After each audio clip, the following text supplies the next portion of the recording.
तो बेटा अब हम सेल डिस्कस कर रहे हैं, सेल या बैटरी की बात कर रहे हैं हम। केमिकल सेल है ये।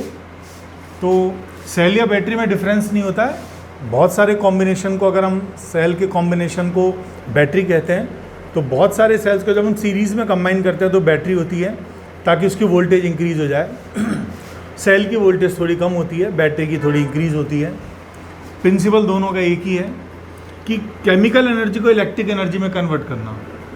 तो हर सेल के अंदर कुछ केमिकल फिल होता है, वो अलग अलग सेल के अंदर अलग अलग टाइप का हो सकता है। इसे इलेक्ट्रोलाइट सॉल्यूशन कहते हैं केमिकल को।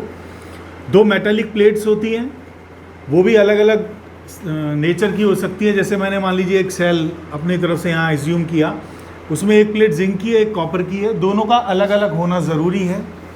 और ये मैंने जो इलेक्ट्रोलाइट सॉल्यूशन लिया है, H2SO4 लिया है, इलेक्ट्रोलाइट सॉल्यूशन जो होगा वो आयंस में ब्रेक हो जाएगा, और वो जो आयंस में ब्रेक होगा वो आयंस इन प्लेट्स की तरफ मूव कर जाएंगे।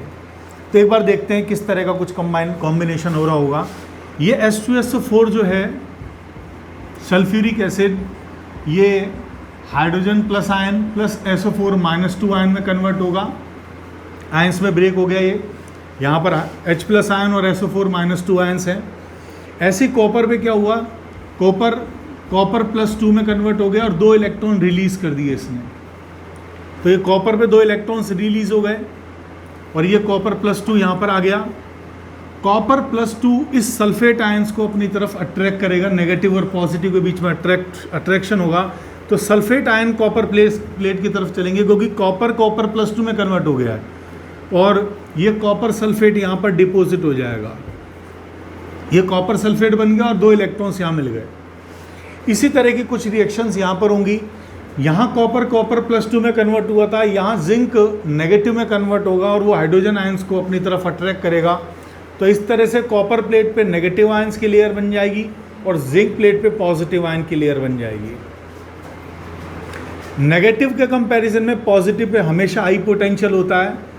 तो मान लेते हैं यहाँ पर पोटेंशियल 0 है, तो इसके कंपैरिजन में यहाँ पर हम पोटेंशियल ज़रूर से ज़्यादा होगा। अभी आपने सेल को सीरीज़ मतलब किसी भी रजिस्टर से कनेक्ट नहीं किया है, इसे सेल का ओपन सर्किट कहते हैं, मतलब सेल क्लोज नहीं है।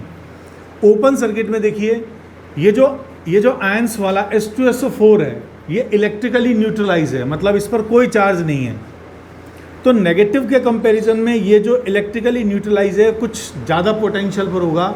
तो यहाँ मान लेते हैं ये E- पोटेंशियल है, मतलब नेगेटिव के कंपैरिजन में ये पॉइंट E- ज़्यादा पोटेंशियल पर है। तो ये E-, यहाँ तक E- आ गया। इसके कंपैरिजन में पॉजिटिव पे थोड़ा हाई पोटेंशियल होगा। अगर यहाँ 0 होता, मान लीजिए 0 पोटेंशियल होता, तो यहाँ हम मानते हैं पोटेंशियल होगा E+, 0 के कंपैरिजन में। लेकिन यहाँ पर E नेगेटिव है, तो इसके कंपैरिजन में यहाँ पर पोटेंशियल हो जाएगा E- तो ऑलरेडी यहाँ पर है ही, E+ और ऐड कर देंगे, तो टोटल पोटेंशियल डिफरेंस हो गया E नेगेटिव + E पॉजिटिव। यहाँ पर पोटेंशियल है 0, यहाँ पर पोटेंशियल है E नेगेटिव + E पॉजिटिव। अगर इन दोनों का डिफरेंस लूँ तो मैं आ जाएगा E- + E + -0, that is E- + E+। तो ये नेट पोटेंशियल डिफरेंस आ गया नेगेटिव और पॉजिटिव प्लेट के बीच में। इसे सेल का EMF कहते हैं, इलेक्ट्रोमोटिव फोर्स। मतलब सेल जब कंबाइंड नहीं है, सर्किट में कनेक्ट नहीं है, तो भी नेगेटिव के कंपैरिजन में पॉजिटिव पे पोटेंशियल इतना ज़्यादा होता है। इसे सेल का EMF मतलब इलेक्ट्रोमोटिव फोर्स कहते हैं, और इसे हम E से डिनोट करते हैं। इसकी डेफिनेशन है potential difference between negative and positive terminal of the cell when no current is drawn through the cell। no current is drawn का मतलब जब आप इसे आउटर सर्किट से कनेक्ट करोगे, कोई बल्ब वगैरह इसके साथ कनेक्ट करोगे, कोई भी रेजिस्टेंस इसके साथ कनेक्ट करोगे, कोई भी इलेक्ट्रिक अप्लायंस इसके साथ कनेक्ट करोगे, तो पॉजिटिव टर्मिनल से करंट स्टार्ट होगी और वो रेजिस्टेंस में से होती हुई नेगेटिव टर्मिनल पे जाएगी। देखिए हो क्या रहा है, ये करंट इस आउटर सर्किट में ऐसे आ रही है, और मैं क्योंकि करंट जो है वो सर्किट अपना कंप्लीट करती है, तो आउटर सर्किट में करंट पॉजिटिव टर्मिनल से नेगेटिव टर्मिनल की तरफ मूव कर रही है, और सेल के अंदर जो करंट है वो आयंस की फॉर्म में नेगेटिव से पॉजिटिव की तरफ मूव करेगी। तो ये करंट का पूरा पाथ हो गया। आउटर सर्किट में इस तरह से होगी और इंटरनली सेल के अंदर नेगेटिव से पॉजिटिव की तरफ होगी। तो ये पूरा कंप्लीट हो गया सर्किल। इसका मतलब जब बाहर करंट फ्लो होती है सर्किट में तभी सेल के अंदर करंट फ्लो होती है, और जब सेल के अंदर करंट फ्लो होती है, करंट का मतलब यहाँ पर आयंस मूव कर रहे हैं, और जब आयंस यहाँ पर मूव करते हैं तो ये जो इलेक्ट्रोलाइट सॉल्यूशन आपने यहाँ पर जो है लिया है, ये उन आयंस के मूवमेंट का अपोज करता है, मतलब उनके लिए रेजिस्टेंस प्रोवाइड करता है। क्योंकि ये एक टेंडेंसी है कि जब भी कोई आयन इस इलेक्ट्रोलाइट सॉल्यूशन के अंदर मूव करेगा, इसके अंदर भी आयंस हैं, आयंस मतलब पॉजिटिव और नेगेटिव चार्ज है, तो इसका जो पॉजिटिव और नेगेटिव चार्ज है वो दूसरे पॉजिटिव और नेगेटिव आयंस को, उनके पाथ को डिस्ट्रैक्ट करेगा, उन पर अट्रैक्टिव फोर्स या रिपल्सिव फोर्स लगाएगा, मतलब उनका जो एक्चुअल पाथ है उसको डिस्टर्ब करेगा, डिस्ट्रैक्ट करेगा। इसे सेल का इंटरनल रेजिस्टेंस कहते हैं।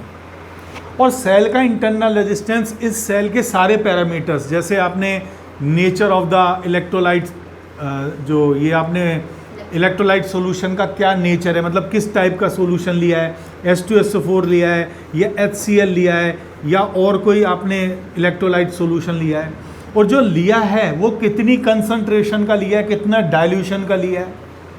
थर्ड, इन प्लेट्स के बीच का डिफरेंस कितना है, अगर ये प्लेट पास हैं या ये प्लेट्स दूर हैं। अगर ये प्लेट्स दूर होंगी तो रेजिस्टेंस की वैल्यू इंक्रीज हो जाएगी, अगर ये प्लेट्स काफ़ी पास है तो इंटरनल रेजिस्टेंस कम हो जाएगा। किस नेचर के आपने ये मेटेलिक प्लेट्स लिए हैं, इलेक्ट्रोड्स बोलते हैं इनको, तो जो इलेक्ट्रोड्स लिए हैं ये किस नेचर के लिए हैं, कॉपर के लिए हैं, जिंक के लिए हैं या किसी अदर मटेरियल के लिए हैं, इस पे डिपेंड करता है। और फिफ्थ फैक्टर कि जो प्लेट्स लिए हैं वो इलेक्ट्रोलाइट सॉल्यूशन में कितनी डिप की हैं हमने। तो ये 5 बेसिक फैक्टर्स हैं जिन पे इसका इंटरनल रेजिस्टेंस डिपेंड करता है। लेकिन इंटरनल रेजिस्टेंस को हम लेते तभी हैं जब सेल में करंट फ्लो होती है, और सेल में करंट तभी लेते हैं जब आउटर सर्किट में करंट फ्लो हो रही है, और उस वक्त हम देखेंगे इन दोनों के बीच का जो पोटेंशियल डिफरेंस है वो इससे ई से भी कम हो जाएगा। उससे हम किरचॉफ रूल से हम समझ सकते हैं। तो एक बार हम उसको भी देख लेते हैं। स्टॉप कर दो।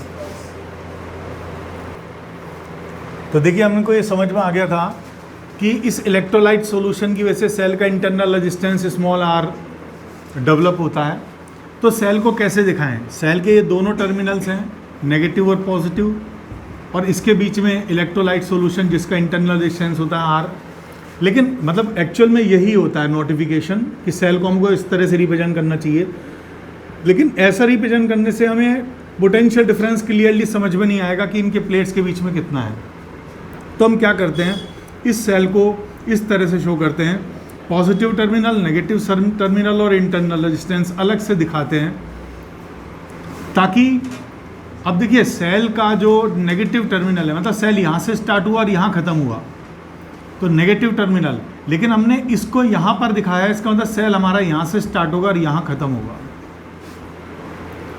तो सेल यहाँ, क्योंकि इंटरनल रेजिस्टेंस सेल का पार्ट है, उसे अलग से हमने दिखाया ज़रूर है अपनी कन्वीनियंस के लिए, अपनी सुविधा के लिए, लेकिन ये सेल के अंदर का पार्ट है। अब ये पोटेंशियल मैंने मान लिया, मतलब ये पॉइंट हमने ए मान लिया, ये पॉइंट बी मान लिया, और लेट कर लिया पोटेंशियल एट ए इज 0। जब भी आपको सेल का पोटेंशियल डिफरेंस बताना हो तो नेगेटिव टर्मिनल पे हमेशा 0 मान लेते हैं, ऐसा हमारे लिए कन्वीनियंस रहता है। तो आपने ए पर पोटेंशियल मान लिया 0। अब मान लीजिए आपने इस सेल को किसी रेजिस्टेंस से कनेक्ट किया है, ये कैपिटल आर है, सेल के पॉजिटिव से करंट आई स्टार्ट हुई और इस रेजिस्टेंस में करंट आई गई, और फिर ये आई नेगेटिव टर्मिनल पे पहुंची है। तो सेल के अंदर आउटर सर्किट में करंट फ्लो हो रही है, तभी सेल के अंदर भी करंट फ्लो हो रही है। अब देखिए हमें मालूम है करंट हमेशा हाई पोटेंशियल से लो पोटेंशियल फ्लो होता है, ये करंट की टेंडेंसी है, पॉजिटिव चार्ज की टेंडेंसी है हाई पोटेंशियल से लो। तो करंट ए से बी जा रहा है, करंट जाता है हाई से लो, और हम जा रहे हैं ए से बी करंट की डायरेक्शन में, करंट जाता है हाई से लो, हम भी जा रहे हैं हाई से लो। तो ये एक रूल है, किरचॉफ ने ये बताया था, तो हम उसे पार्शियली अप्लाई कर रहे हैं। 2 पॉइंट्स के बीच में पोटेंशियल डिफरेंस निकालने के लिए हम ये रूल अप्लाई करते हैं। पहले हम जाएंगे ए से रेजिस्टेंस को क्रॉस करेंगे और फिर इस सेल को क्रॉस करेंगे और बी पे पहुंचेंगे। ए पे आपने पोटेंशियल 0 मान लिया, ये मैं बीच का एक पॉइंट मान लेता हूँ सी। अब हम कैसे क्रॉस कर रहे हैं, ए टू सी जा रहे हैं, ए टू सी मूव कर रहे हैं करंट की डायरेक्शन में। करंट जाती है हाई से लो, हम भी जा रहे हैं हाई से लो, तो जब भी हम लो की तरफ जाएंगे माइनस साइन लगा देंगे। जब भी हम लो की तरफ जाएंगे माइनस साइन लगा देंगे। हम ए से बी मूव करना चाह रहे हैं, तो ए से बी के लिए पहले रेजिस्टेंस को क्रॉस करेंगे, फिर सेल को क्रॉस करेंगे। तो सबसे पहले ए से सी गए, ए से सी का मतलब करंट की डायरेक्शन में। करंट जाती है हाई से लो, हम भी जा रहे हैं हाई से लो, लो मतलब माइनस। अब पोटेंशियल डिफरेंस कितना हुआ, मान लीजिए करंट की value I, according to Ohm's law अगर आई करंट आर रजिस्टर से जा रही है तो पोटेंशियल डिफरेंस होगा आई आर। तो अगर यहाँ पोटेंशियल 0 है तो यहाँ पोटेंशियल होगा माइनस आई आर। अब हम सेल के सी से बी टर्मिनल की तरफ गए, नेगेटिव से पॉजिटिव की तरफ गए, पॉजिटिव मतलब हाई की तरफ गए। जब हम सेल को क्रॉस करते हैं तो हम करंट से मतलब नहीं है, क्योंकि ये सेल एक अलग पार्ट है, इसका इस इंटरनल रेजिस्टेंस से कोई मतलब नहीं है। इसीलिए तो हमने इसे अलग किया कि हम इसे अलग तरह से स्टडी कर सकें। तो सेल के नेगेटिव टर्मिनल से पॉजिटिव की तरफ जाएंगे, पॉजिटिव मतलब हाई की तरफ जाएंगे, तो हाई के लिए प्लस लगाएंगे। और पोटेंशियल डिफरेंस कितना लेते हैं, अभी इससे पहले बताया था, पोटेंशियल डिफरेंस इनके बीच में हमेशा ईएमएफ होता है, ई।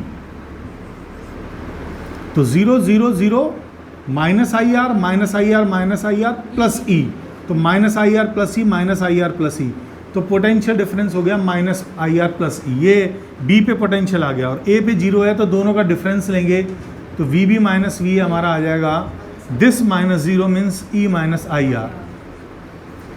अब देखिए ये जो पोटेंशियल डिफरेंस आया है ये सेल के दोनों टर्मिनल्स के बीच में आया है। ध्यान से रखना, ये टर्मिनल यहाँ से स्टार्ट है क्योंकि एक्चुअल फिगर ये है। अब दोनों टर्मिनल्स के बीच का पोटेंशियल डिफरेंस इतना आया है, ईएमएफ से कम। और जब सेल के अंदर करंट फ्लो होती है तो सेल के दोनों टर्मिनल्स के बीच के पोटेंशियल डिफरेंस को टर्मिनल वोल्टेज कहते हैं, दोनों टर्मिनल्स के बीच का वोल्टेज। तो ये पोटेंशियल डिफरेंस जो है सेल के दोनों टर्मिनल्स के बीच का, ये तब है जब सेल में करंट फ्लो हो रही है, तो इसे ही हम टर्मिनल वोल्टेज कहेंगे।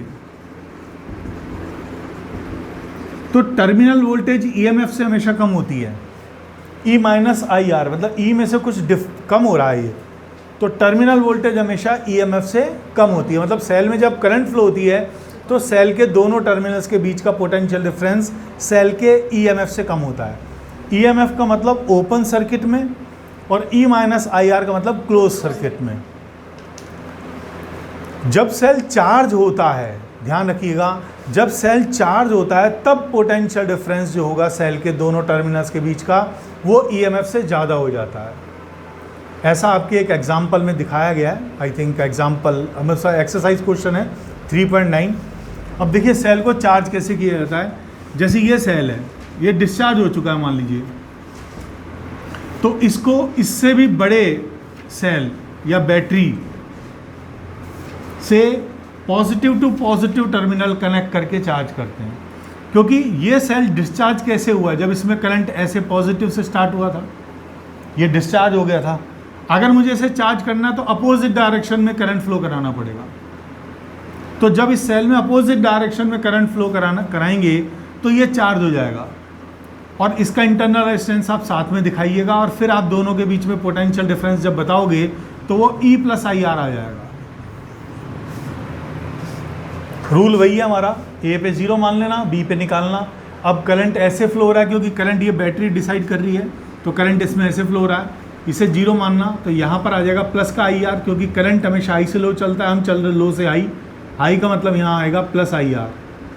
और सेल में जब हम चल रहे हैं तो सेल में जब हम चलते हैं तो करंट को नहीं देखते, तो करंट हमने इग्नोर कर दिया, तो नेगेटिव से पॉजिटिव की तरफ गए तो पोटेंशियल डिफरेंस आया प्लस ई, क्योंकि प्लस की तरफ गए, हाई की तरफ गए हैं, तो यहाँ से यहाँ प्लस आई आर और प्लस ई, तो प्लस आई आर प्लस ई, ये पोटेंशियल डिफरेंस आएगा।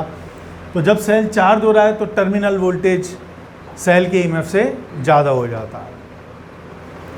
मे बी आपको समझ में आ गया होगा। Thank you for watching the video.